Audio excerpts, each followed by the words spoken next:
Bagaimana Pers berfungsi sebagai pendidik masyarakat?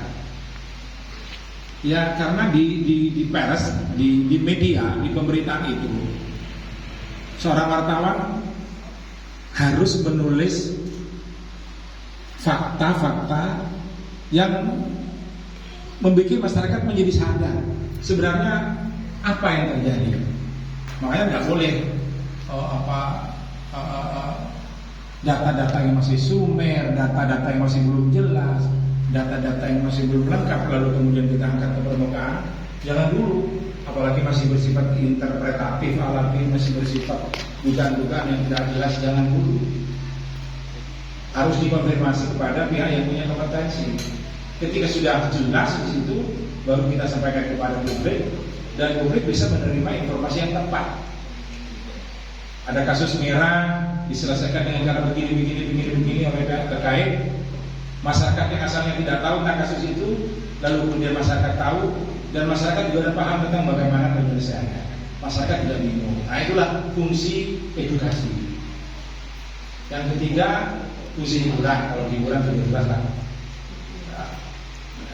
Kalau televisi ada hiburan dangdutnya, ada hiburan infotainmentnya, dan semacam-semacam. Dan yang terakhir, fungsi kontrol atau advokasi. Fungsi kontrol atau fungsi advokasi ini, teman-teman sekalian, itulah yang sebenarnya menjadi darah atau menjadi kekuatan media.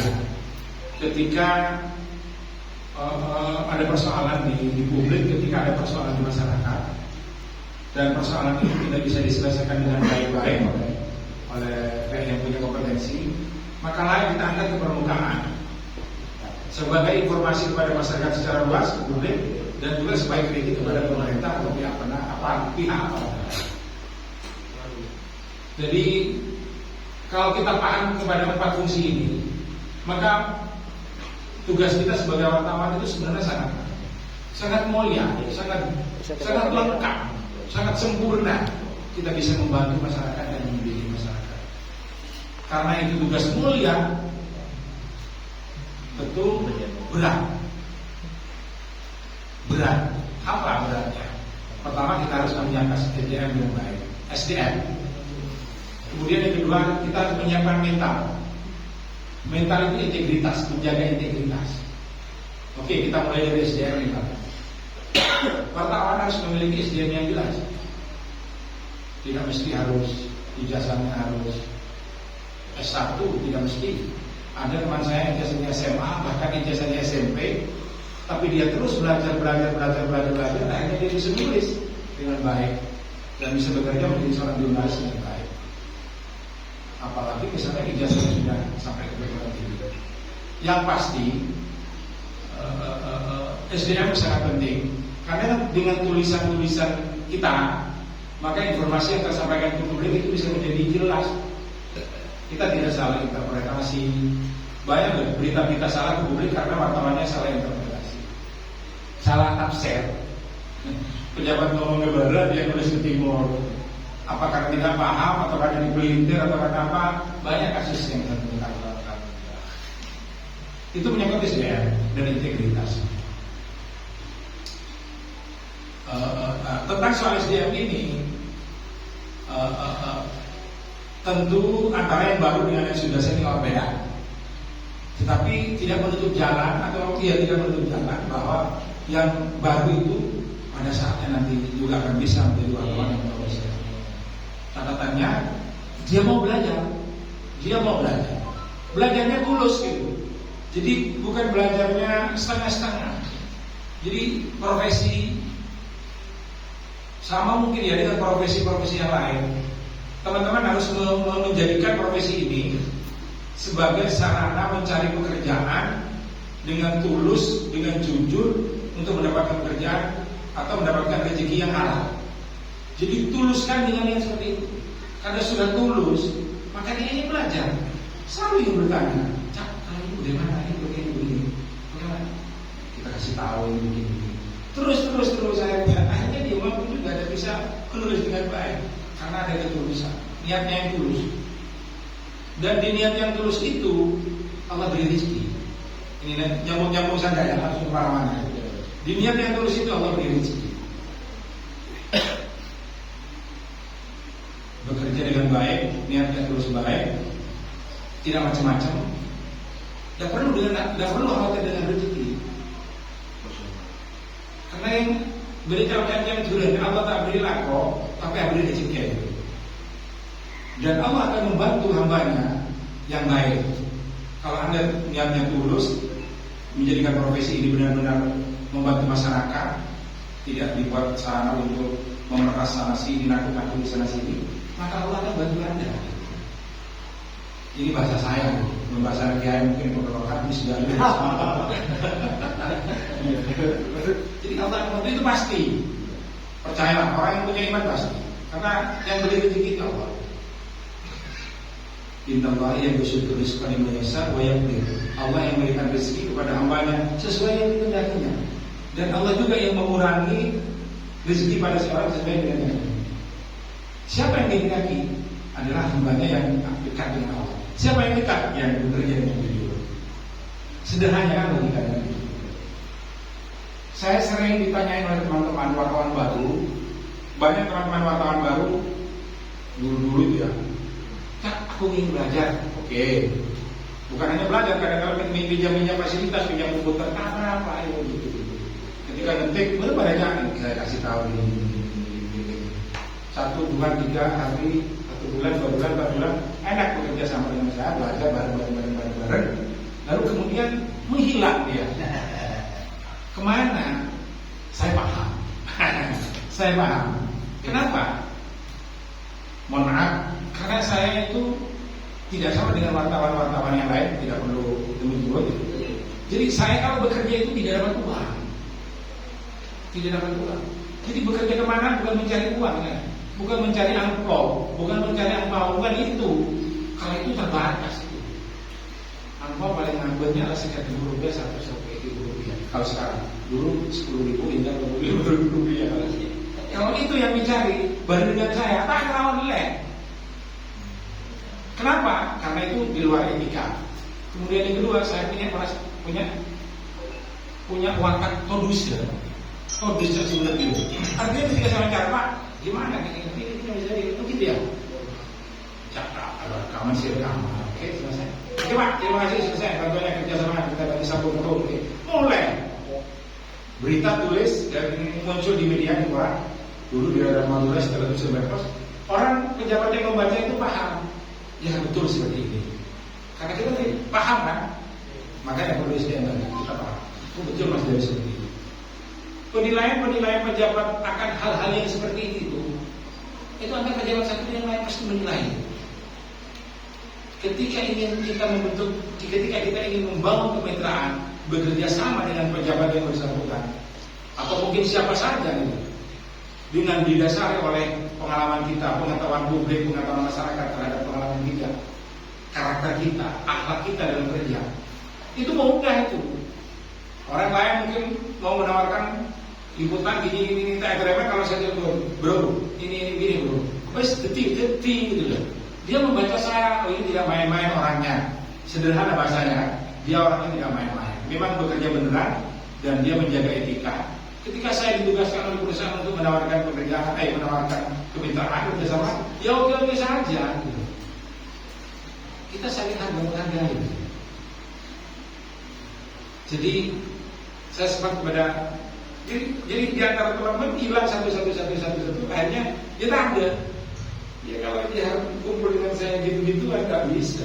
Tetapi kalau memang mau bekerja jujur dengan baik, tahap demi tahap standar itu akan tahu nanti.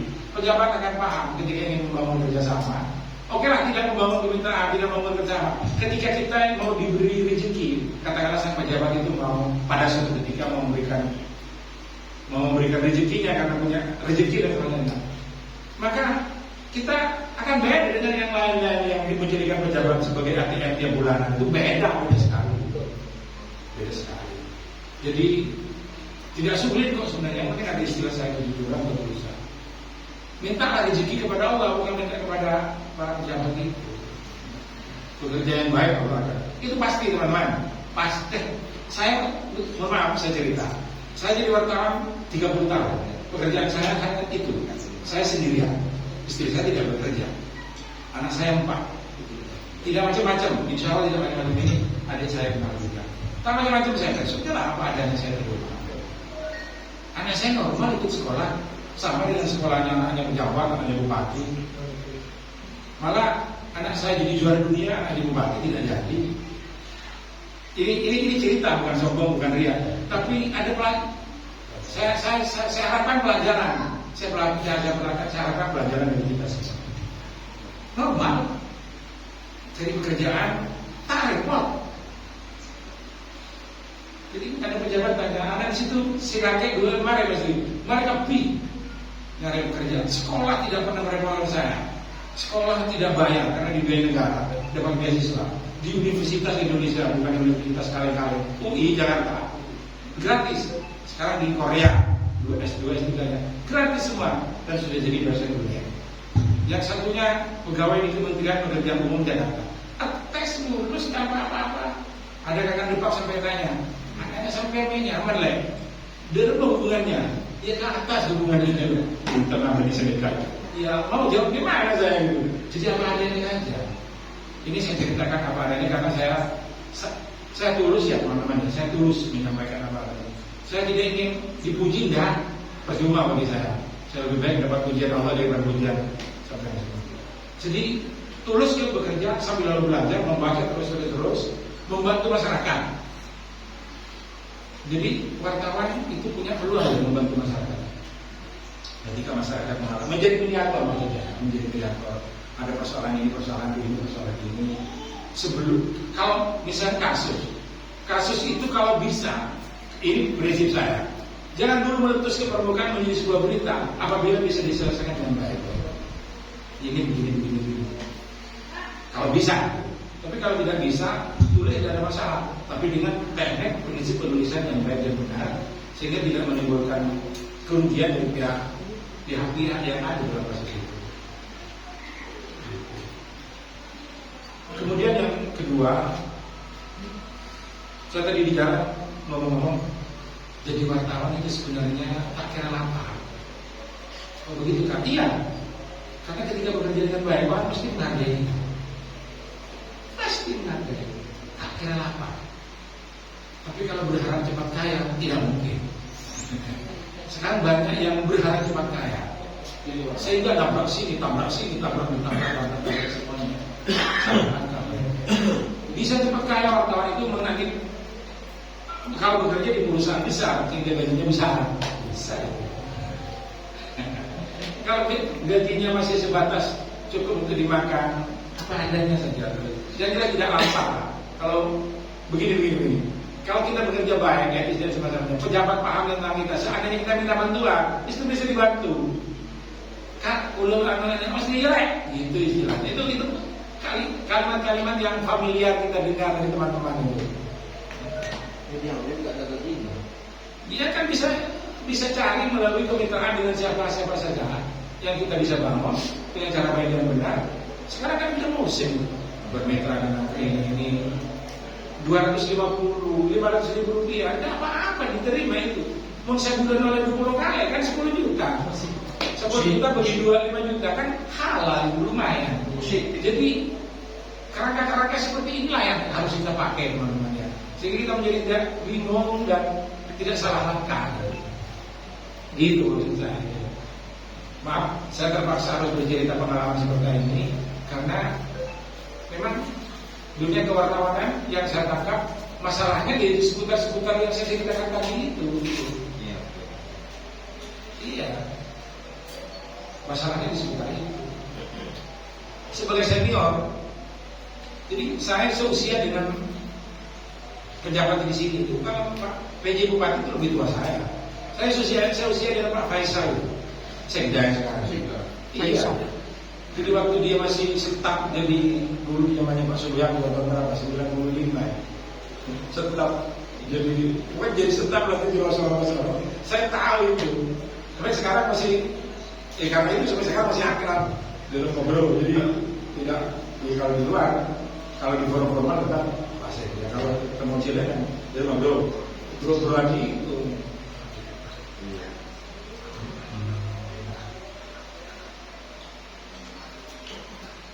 Terakhir, kalau ada yang ditanyakan, saya tidak bisa terlalu banyak ngomong karena saya harus kembali ke Basnas. Saya ngurusin persiapan kurban Basnas nasional lewat Basnas Pamekasan. Saya pengurus Basnas, pimpinan Basnas Pamekasan. Terakhir teman-teman sekalian ya, kalau saya tadi bicara tentang rezeki, Allah pasti akan memberi. Allah membantu saya, Allah membantu kita. Anak saya sekolah Noropato, bahkan lebih dibandingkan dengan anak-anak yang lainnya. Itu semuanya datang dari Allah dan bukan karena saya. Tapi saya meyakini itu bagian dan ada hubungan dengan hadiah kita. Kemudian yang kedua, gini,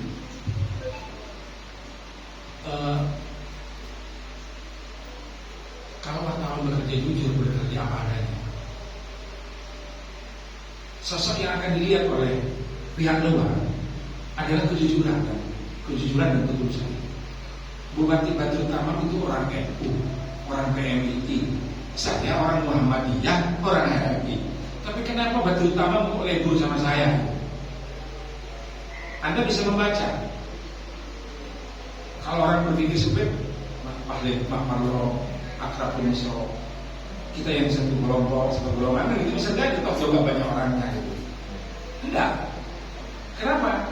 Karena Badrut Tamam itu kompleks dalam melihat personality seseorang itu. Mas Dawi profesional bekerja menjadi wartawan, kira bisa menulis dengan baik maksudnya. Kemudian yang kedua, orang yang berintegritas. Oke. Yang ketiga, ya bisa berkomunikasi. Artinya dia bisa berkomunikasi, bisa ngomong nyangkek gitu. Artinya tanpa sepengetahuan saya, kemudian saya dipanggil, Mas Doi jadi asli saya bersama Pak Waktu. Jadi saya aslinya pelatih selama Badrut Tamam 5 tahun. Orang mungkin tidak banyak kenal, ya, karena saya ada di belakang layar.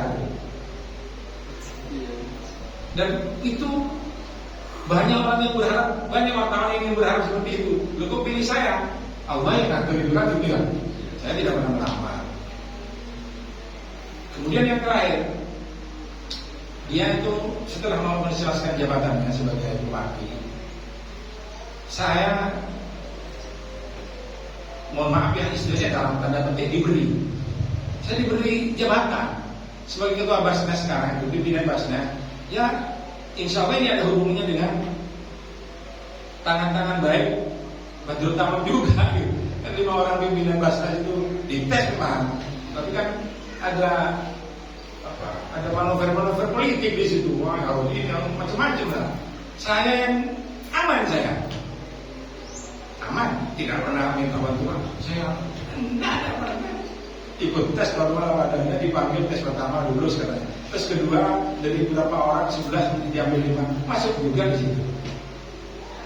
Walaupun orang bicara itu tidak bisa lepas dari intervensi atau pilihan-pilihan bupati. Ya udahlah semuanya dari sana.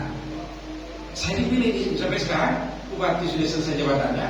Saya masih menikmati jabatan sebagai pimpinan Basnas sampai 10 tahun ke depan. Ini kan orang Madura kalau menganggap rezeki, ya rezeki dari apa yang saya lakukan selama ini, hikmahnya. Buat dan Madura nah, yang sebentar, kan yang sebentar. Apik proses. Jadi gitu teman-teman saya. Saya berharap karena posisi jurnalis itu sangat penting, sangat vital, yang sangat mempengaruhi dinamika pembangunan di daerah, maka ayo kita sama-sama bekerja dengan tulus dan jujur, menjaga integritas dan menjaga profesionalisme. Sudah jangan khawatir tentang rezeki Pak Gun datang. Itu filosofinya orang mencari rezeki. Jadi rezeki dari Allah itu, kita tinggal nyari. Maka kita memiliki. Kalau soal teknik mencari data, teknik menulis dan semacamnya, itu yang saya maksudkan, baca sendiri nanti, terus membaca pengalaman. Jadi jangan diem, wartawan harus banyak baca dong, harus banyak baca. Kalau bandingkan tulisan kita dengan tulisan orang lain. Saya setiap kali tulisan muncul di media saya, baik di edisi online maupun di, pasti dibaca dengan cara. Jangan-jangan ada dirubah. oh ternyata ada yang berubah, oh ternyata tidak. Ya kalau sekarang relatif yocok langsung karena sudah paham redaktor itu. Paham. Redaktor itu paham. Dulu menjadi wartawan itu berat. Pamekasan dulu wartawan hanya 7 orang. Dan tahun 94 saya jadi wartawan itu dites, Pak. Dites kalau lulus itu masih di training 3 bulan. Persyaratannya minimal S1 dengan IPK 3 untuk jurusan ilmu sosial, 2,7 untuk eksak. 3 itu di zaman dulu 94 untuk dapat nilai 3 IPK-nya rata-rata 3. Malah itu. Apalagi eksak 2,7 sulit. Itu di training lagi selama 2 bulan. Sehingga setelah selesai training mereka benar-benar siap secara sendiri. Nah, sekarang beda. Ya, sekarang beda. Kebebasan pers dan kemudahan-kemudahan lain setelah terbukanya keran demokratisasi itu kita nikmati, kita terbuka, pendirian perusahaan lembaga pers juga dipermudah, tidak sulit mendirikan perusahaan media dan semacamnya. Tetapi harus disadari juga dengan kemudahan-kemudahan itu jangan kemudian teman-teman atau kita lantas seenaknya tidak mempersiapkan diri untuk menjadi jurnalis yang profesional itu. Kita dipermudah, bersyukur, tidak sulit untuk kita membuat perusahaan. Setelah itu ya kita perbaiki, kita siapkan kita baik profesionalisme maupun integritas atau mental kita. Kalau dulu mau jadi wartawan malah sekarang kan mudah, itu syukurin juga. Tapi syukur kedua harus belajar dengan baik. Jadi tulisannya produknya menjadi baik. Itu bagian dari syukur.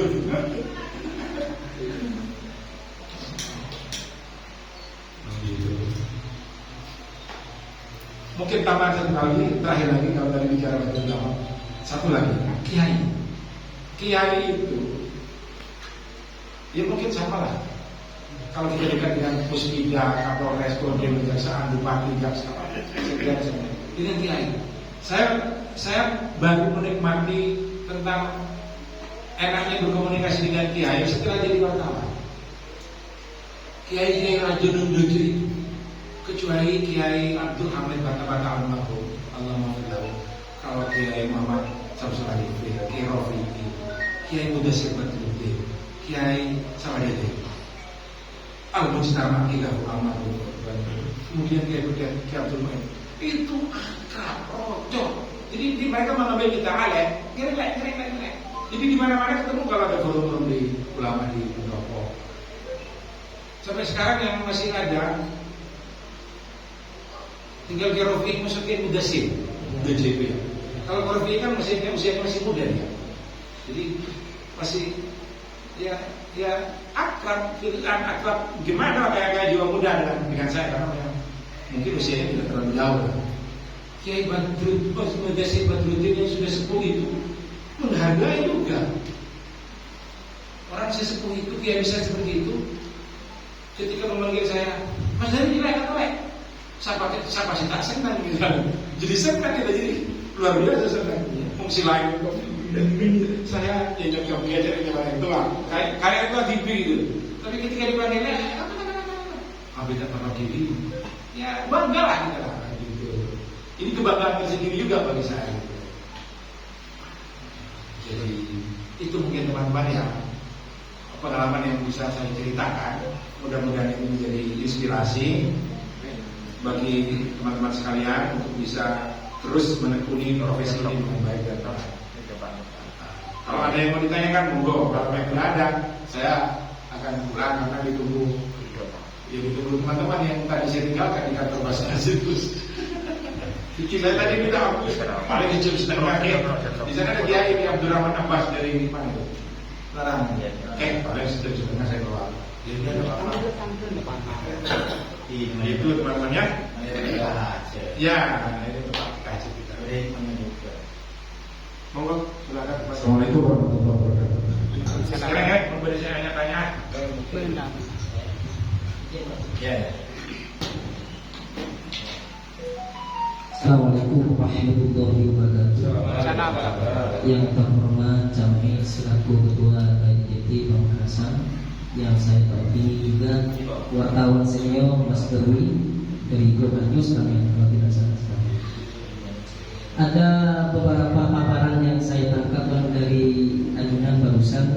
Yang pertama adalah fungsi jurnalis. Yang pertama itu ya kontrol sosial, edukasi dan hiburan. Yang saya tanyakan perspektif orang karena sekarang maraknya Bang, rilisan begitu. Bisa saya mengklaim bahwa sudah marak. Contoh aja di Polres sudah menjadi apa ya, habit begitu, rilis tanpa harus konfirmasi langsung kita ke lapangan. Itu yang pertama Bang. Yang kedua adalah bagaimana sih Bang yang benar ketika kita nulis berita, contoh ketika kita kasus pencabulan ataupun pemerkosaan di bawah umur 17 tahun. Saya sering sekali baca itu oknum jurnalis nulis langsung nama aslinya. Itu sebenarnya gimana sih Bang? Mungkin itu yang saya bisa sampaikan. Kurang lebihnya mohon maaf kawan-kawan seperjuangan. Wabillahi taufiq wal hidayah. Wassalamualaikum warahmatullahi wabarakatuh. Langsung aja ya. Soal rilis. Jadi rilis itu biasanya jadi bisa dikeluarkan oleh lembaga resmi, bisa juga dari tokoh masyarakat, bisa. Tapi yang perlu diperhatikan, kalau rilis itu tidak berkaitan dengan sebuah kasus atau masalah, ya misalnya isinya berupa tema-tema kayak profil seseorang yang ini mungkin tidak perlu konfirmasi, ya sudah tulis apa adanya. Tapi ketika misi misalnya ngomong dengan kota partai ini tulis aja. Ketua partai bukan di sini dalam partai ini dia akan mengadakan ini tulis saja. Tapi ketika dia berisi muatan masalah dan itu ada hubungannya dengan pihak lain orang juga harus konfirmasi. Itu ya, itu sederhananya seperti itu aja. Tidak terlalu rumit untuk didiskusikan. Kalau tidak ada masalah, boleh saja. Kalau masih ada keterlibatan dengan pihak lain atau ada masalah, harus konfirmasi kepada pihak yang terkait, pihak yang berhubungan dan sebagainya. Saya pernah mendengar keluhan ini yang mungkin kaitan dengan rilis itu dari Pak Dandim. Ketika Pak Dandim sehari sebelum melepaskan jabatan sebagai Dandim Pamekasan, kan mengumpulkan kita ya. Di sana mengeluhkan, saya mungkin mengeluhkan dengan ketidakpuasannya ketika ada satu berita yang kemudian ditulis oleh banyak media yang semuanya isinya sama, hanya beda media dan beda konten. Niki itu tidak baik. Itu namanya menurut saya itu ini wartawan ciri-ciri yang tidak mau belajar. Tadi kan saya katakan belajar terus. Ini ciri-ciri tidak belajar dan tidak bagus seperti ini. Ini secara hukum bisa dipersoalkan. Di konteks plagiasi. Plagiasi itu menciptakan karya tulis orang lain. Bisa dipersoalkan. Ini tidak baik. Ini ciri-ciri wartawan yang malas, nggak mau belajar, ngalah nyamannya, dan pasti merugikan pihak lain. Pihak siapa yang dirugikan? Yang pertama yang dirugikan yang jelas Komandan Kodim. Harusnya berita saya lebih berwarna, ada 10 media. Itu mesti garis besarnya sama ya, karena satu kegiatan yang didukung. Tapi ada warna-warni, perni-perni yang mungkin beda yang ditangkap oleh masing-masing wartawan, dan itu ditulis di medianya. Perni-perni itu mesti akan berbeda gitu. Ada yang melihat dari sudut ini. Jadi dalam sebuah kejadian atau kegiatan, itu kan banyak variabel. 5W1H. Ada orang yang menjadikan apa, bagaimana, di mana, mengapa, dan semacamnya itu. Ada orang yang melihatnya dari sosok kejadiannya sebagai materi yang menarik, jadikan angle istilahnya. Ada yang melihat dari persona orangnya, itu yang diberikan angle. Nah, beda-beda dalam melihat dan dalam merumuskan angle seperti ini akan membuat berita itu antara satu media dengan yang lain kan menjadi lebih berwarna. Tidak sama gitu. Seandainya bisa dibuat seperti itu kan lebih bagus. Ternyata persoalannya setelah saya dengar kasus seperti itu terjadi itu semua media sama, hanya beda media, nama medianya dan nama kodenya. Setelah saya judulnya mungkin dibuat beda sedikit-sedikit kata Mas Danden. Setelah saya tanyakan dan saya sebenarnya sudah tahu dulu, itu ada juru tulisnya satu orang, yang lain tidak suruh nulis hanya ganti apa, ganti uang ini 25.000 dan sebagainya. Itu sisi lain kan itu tidak mendidik dan tidak akan menjadi wartawan. Itu hindari. Jadi gini, menjadi wartawan yang bisa menulis dengan bagus itu nikmat, bener-bener nikmat. Sama dengan orang bisa ceramah, nikmat itu. Apalagi ceramahnya runtut, sistematis, nikmat sekali. Walaupun tidak dibayar, bisa ceramah itu, bisa curhat-curhat di depan banyak. Mohon maaf, saya ini bertugas tiap Jumat jadi khatib Jumat di masjid Muhammadiyah. Ada bayarannya kalau masjid Muhammadiyah itu. Jadi tidak dibayar pun ketika saya bisa menyampaikan materi, kan background saya IAIN, tahu situng hadis, satu ayat, ambil topik ini misalnya. Apa dalilnya? Kita ambil satu hadis, kita ambil ayat. Sudah bisa coba-coba itu sendiri. Karena kita sudah tahu kerangkanya ini begini, cara mengulasnya begini. Persis kayak orang nulis berita itu. Angle-nya terdepankan ini, sah. Setelah itu diuraikan sampai 20 menit lama. Setelah itu barakallah di walakum. Sudah selesai. Dan jemaah itu lebih mudah mencerna materi-materi seperti itu dibandingkan dengan materi, mohon maaf misalnya dari seorang ustadz atau seorang khatib naik ke panggung tidak terkonsep, ayat diocol, hadis diocol, tapi kemana-mana, bukan ke sana. Loh, akhirnya ini maksudnya apa? Jadi jemaah menjadi tidak mendapatkan sesuatu yang konkret yang jelas itu. Istilahnya verbal. Nah, wartawan punya kemampuan seperti itu. Saya pernah ceramah isi khutbah di Masjid Al-Hikmah. Itu masjidnya para pejabat dan mantan pejabat. Suatu ketika setelah selesai, saya turun, ada mantan kepala dinas sosial sambil mesem-mesem, naik. Jadi saya kembali dalam mahasiswa baru sambian. Dia sudah pensiun. Iya sudah beres. Kok nanya ceramah yang harus berita. Ada kok begitu Pak Sur? Pak Sudarto teman sekarang sudah meninggal Allah tahu. Kok begitu? Nah, iya. Di khutbah pertama saya menyampaikan tentang persoalan-persoalan dan pertanyaan-pertanyaan itu. Jadi sistem di dalam menulis berita itu kan ada sistem induktif, piramida terbalik, piramida anom. Induktif ada induktif. Pertama kita sampaikan ada persoalan-persoalan begini, umat Islam kini mengalami begini, persoalannya karena begini. Ini kalau tidak ada, baru berhenti dulu istirahat, disampaikan di khutbah kedua. Di khutbah kedua kita jelaskan jawabannya begini. Baru clear semua itu. Jamaah akhirnya menjadi mengerti. Di khutbah pertama bertanya-tanya apa maksudnya ini, kemana ini, kok tidak dijawab, tidak jelas. Di khutbah kedua baru dijelaskan. Itu cara kita menyampaikan, cara kita berkomunikasi kepada publik. Akhirnya dia tahu dan paham, oh maksudnya begini. Itu persis sama dengan orang nulis feature berita kaki di bawah itu orang. Itu tulisan pertama tidak langsung kesimpulan ya. Satu masih tulisan pembuka, kedua uraiannya yang munculkan, baru kesimpulannya, isi pokoknya, endingnya itu ada di tulisan ketiga. Itu teknis penulisan. Nah itu yang saya maksudkan. Kalau seorang wartawan itu bisa menulis dengan baik, enak, puas batin itu dibaca, cocok sudah. Misalnya ngirim berita begini, oleh redaktur itu tak yoba, itu berarti sudah tepat. Bunga itu senang gitu, terasa. Sama misalnya saya nulis artikel, nah mohon maaf ya, selain nulis berita, saya senang nulis artikel. Karena nulis artikel atau opini itu kebiasaan saya waktu masih jadi mahasiswa. Dan nulis artikel itu lebih berat ketimbang nulis berita, karena harus mengandung analisa-analisa dari berbagai perspektif. Ya karena saya punya media sendiri, setiap kali tulis, ya mesti turun. Redaktor sudah percaya karena tulisan saya sudah tepat. Tadi pagi saya tulis tentang tanggapan saya terhadap perintah pengurus wilayah Muhammadiyah, kata orang Muhammadiyah saya. Pengurus wilayah Muhammadiyah itu menginstruksikan kepada masjid, kepada khotib-khotib, tapi di Idul Fitri nggak boleh ngomong politik.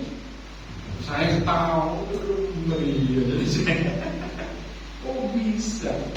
Jadi yang nggak boleh itu ngomong politik praktis, itu yang di sana kan tidak dijelaskan. Pokoknya jangan politik-politik, tidak bikin gaduh gini-gini. Lebih baik ngomong tentang gini. Akhirnya saya tulis, saya tanggapi, salah kalau kita dilarang ngomong soal politik. Politik itu tidak mesti politik praktis. Politik itu juga pendidikan politik. Pendidikan politik apa? Apa pendidikan politik? Pendidikan atau informasi ke publik yang berkaitan tentang masalah kepemimpinan, etika kepemimpinan, iya kan? Integritas kepemimpinan. Dan itu semua orang harus tahu. Tidak perlu menyebut partai, tidak perlu menyebut orang. Teori umumnya saja, teorinya saja. Dan itu perlu disampaikan. Karena problem politik, kalau masyarakat tidak paham tentang politik, masyarakat akan jadi korban oleh permainan-permainan para politisi. Milih pemimpin seharusnya B karena diberi uang aja milih A. Padahal yang tepat untuk jadi pimpinannya. Kenapa? Karena dia tidak tahu. Jadi itu yang saya maksudkan. Saya tulis tadi, analisa sudah benar muncul di saya kirim sebar mana, udah tidak tahu bagaimana tanggapan para pengurus wilayah yang itu tercetak. Jadi itu puasa sendiri. Apa yang kedua tadi? Oh ya, tentang penulisan pedoman pemberitaan anak PPA itu ada aturannya. Memang ada aturannya di soal pemberitaan seputar anak itu. Jadi kasus-kasus yang berkaitan dengan asusila yang melibatkan anak atau tidak hanya melibatkan anak, melibatkan siapa saja, itu sebenarnya kan ada aturan. Ditulis inisial. Kalau anak misalnya, anak terlibat dalam sebuah kasus asusila, itu pertama yang kita tulis oke, tapi penulisannya jangan pakai bahasa-bahasa vulgar. Itu yang pertama. Kemudian yang kedua, identitas pihak-pihak atau orang-orang yang diwawancarai atau yang terlibat dalam kasus asusila itu harus disebutkan. Jangan sebut nama anaknya. Kalau perlu jangan disebut nama sekadar siswa kelas ini, SMP, jangan. Itu ada aturannya di ada aturannya di pedoman pemerintahan kayak kode etik, pedoman pemerintahan anak itu. Ada aturannya di kode etik penulisan bahasa. Dan dia akan tahu teman-teman sekalian. Yang penting mau belajar dan membaca. Bulan selanjutnya Ada aturan. Memang banyak seperti itu. Lepas. Tetapi memang sekarang malah kalau media masih bisa membatasi karena wartawan menulis paling tidak kita dipagari oleh prinsip-prinsip penulisan.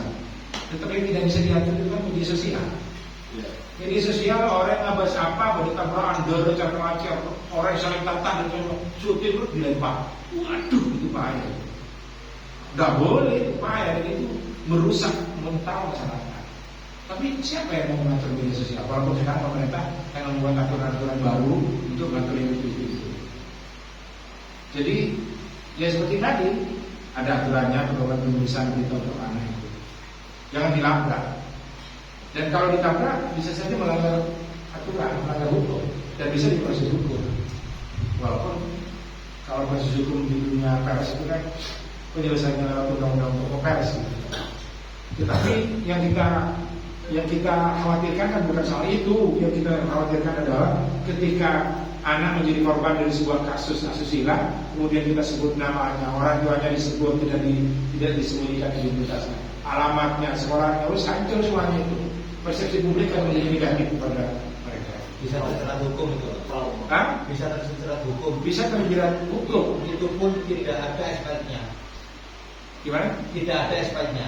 Selama kejadian si korban disebutkan di situ. Berapa tahun kemudian si korban itu mengalami psikologis. Oh iya. Itu si penulis itu dijerat. Bisa. Itu hati-hati. Makanya itu yang saya maksudkan, bukannya persoalan dari segi teknis, tapi aspek psikologis yang terjadi bagi anak itu. Itu bisa dibully oleh tetangganya, dibully oleh sesama temannya. Kasihan. Ini pengaruh psikologisnya yang bisa terjadi sampai usia tua. Itu yang kita hindari. ada efeknya itu. Saya kira itu. Saya kira teman-teman juga mengerti. Oh. Ini.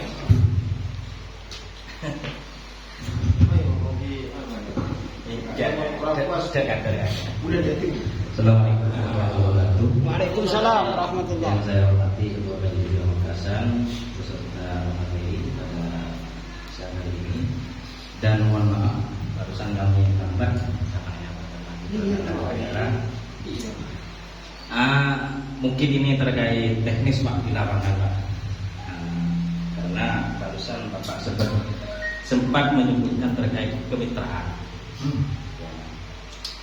Cuma kadang-kadang saya mendengar isu-isu dari teman-teman wartawan, mungkin bukan DKIJD ini Pak, dari lain, untuk mengajukan kemitraan terutama sama dinas instansi pemerintah di Kabupaten Makassar itu sangat sulit Pak, dengan alasan mereka sudah punya media sendiri.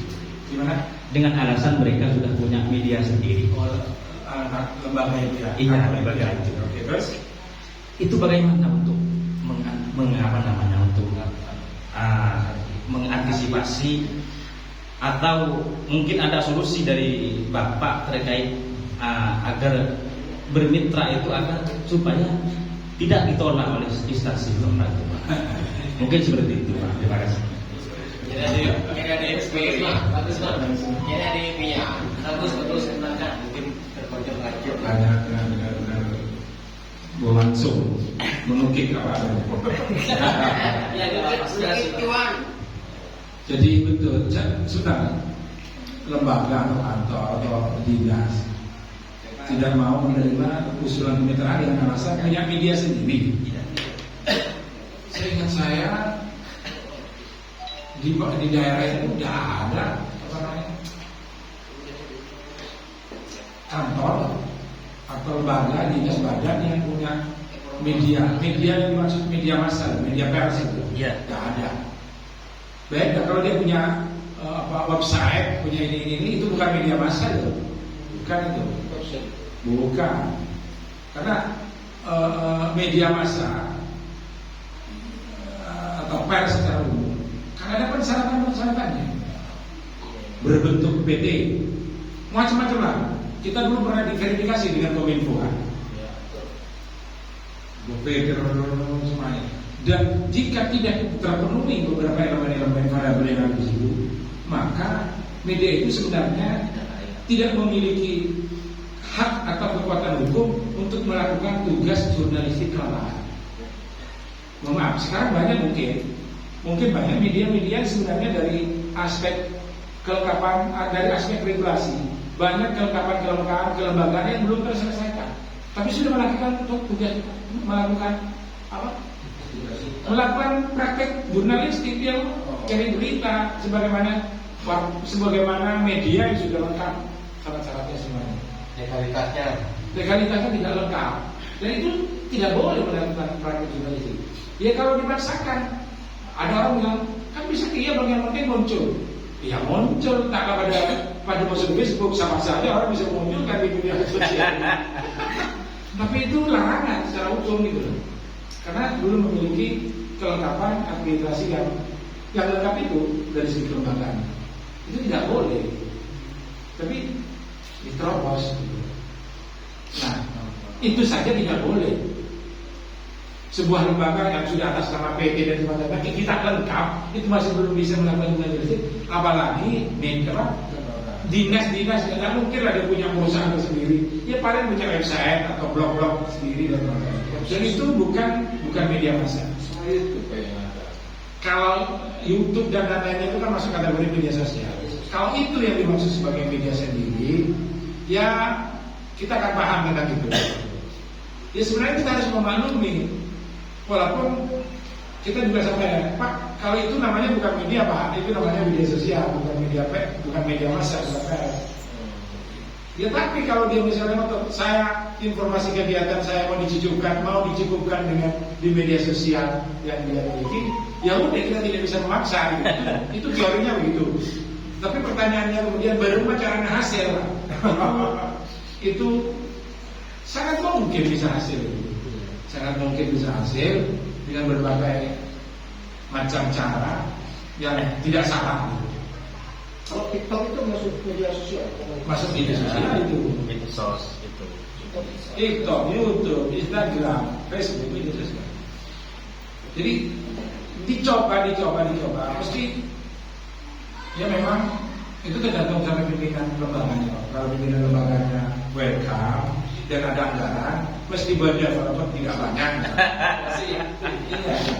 Nah, persepsi lembaga itu lebih cepat menggunakan TikTok ketimbang Ya tidak salah. Mereka kan kita tidak bisa menyalahkan mereka.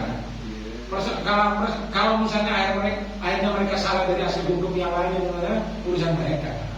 Jadi kita memaksa mereka, enggak, saya mau cukup mau pakai lewat TikTok, mau pakai YouTube atau lain-lain, kita salah.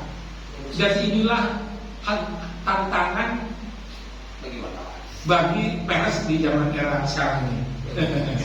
Kalau dulu tidak ada yang gitu. Sekarang mudah pendirian, berat dalam mencari hasil dari kemitraan. Kalau TikTok itu kan mereka kan tidak mengerti resikonya. Suatu kejadian istilahnya kayak kasus pencemaran nama baik, mereka tidak ada yang memblokir, istilahnya itu membackup. Dan siapa yang bertanggung jawab itu kan tidak ada. Kalau di sini kita kan sudah ada istilah susunan tatanan oleh Dewan Pers itu kan kita ada. Ya. Jadi itu memblok untuk mentanggungjawab semua itu kan kita ada. Kalau sisi lain kan itu belum tentu ada pertanggungjawabannya. Betul. Jadi mereka boleh dikatakan liar sebenarnya. Iya. Tetapi kalau sudah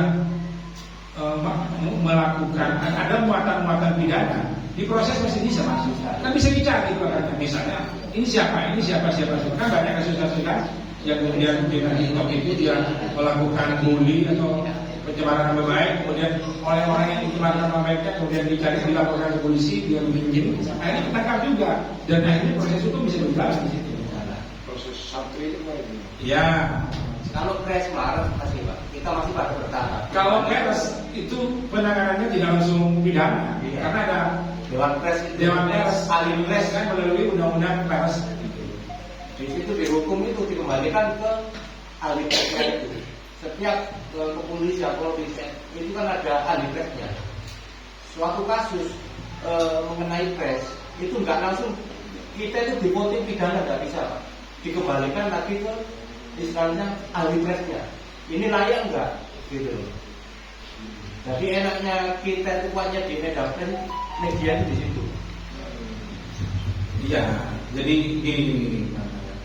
Kasus-kasus sengketa pers, pidana pers, katakanlah pidana sampai kepada pidana katanya, itu tetap diselesaikan melalui Undang-Undang Pokok Pers, Undang-Undang 49 Berita apapun, berita pidana, makanya sampai sekarang masih kuat, masih dipertahankan secara politik, masih berkekuatan, masih memiliki kekuatan, walaupun pemerintah mencoba mau melemahkan Undang-Undang Pokok Pers itu, sehingga kalau ada pemberitaan-pemberitaan yang keras menurut pemerintah bisa dipolitisir untuk dijerat, dikriminalisasi dan ditarik, ditangani oleh lembaga hukum, lembaga penegak hukum, lembaga pemerintah, apakah kepolisian atau kejaksaan.